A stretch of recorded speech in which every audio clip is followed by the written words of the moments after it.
आणि आता बातमी बुलढाणा जिल्ह्यातून आहे। बुलढाणा जिल्ह्यातल्या 3 गावांमधले नागरिक भयभीत झालेत। या 3 गावांमधल्या नागरिकांना अचानक टक्कल पडू लागले। ही घटना पाहून आरोग्य विभाग सुद्धा चक्रावून गेलाय। पण हे नेमकं प्रकरण काय आपण पाहूयात। बोंडगाव, कालवड आणि हिंगणा बुलढाणा जिल्ह्यातल्या शेगाव तालुक्यातली ही गावं। या गावांमधले नागरिक सध्या भयानक टेन्शनमध्ये आहेत। याचं कारण आहे केसगळती।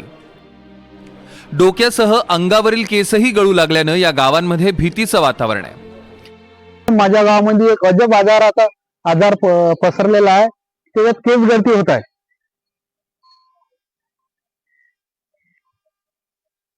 आणि गावामध्ये एवढं भीतीचं वातावरण पसरलं असून आणि जवळपास 20 पेशंटचे असे टक्कल पडले। एकदा केस गळती चालू झाली की 5 ते 6 दिवसात पूर्ण टक्कल होते। या बाबतीत मी परवा दिवशी आपले गीते साहेब BHO यांच्याकडे गेलो होतो आणि त्यांना पत्र पण दिलेलं आहे। गावात अनेक जणांना टक्कल पडलंय।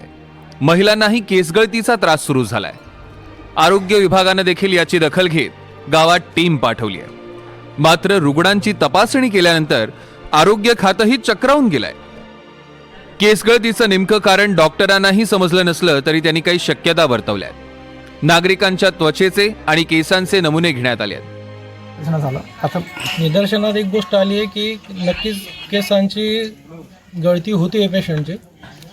आणि असं बऱ्याचदा घडून येतं की ज्या भागामध्ये खारपान पट्टा असतो अशा वेळी होऊ शकतं।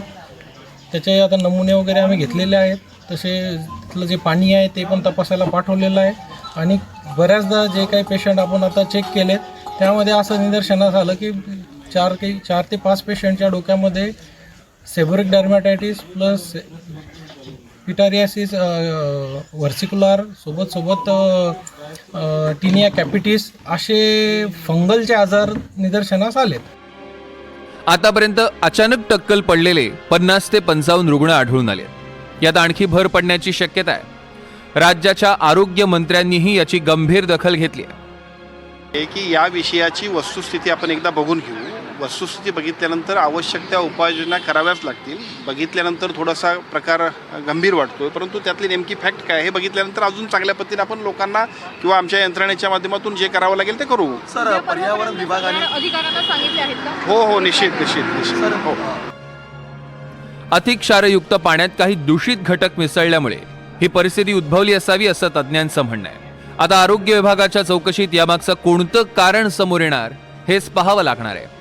अमोल गावंडे, NDTV मराठी, बुलढाणा।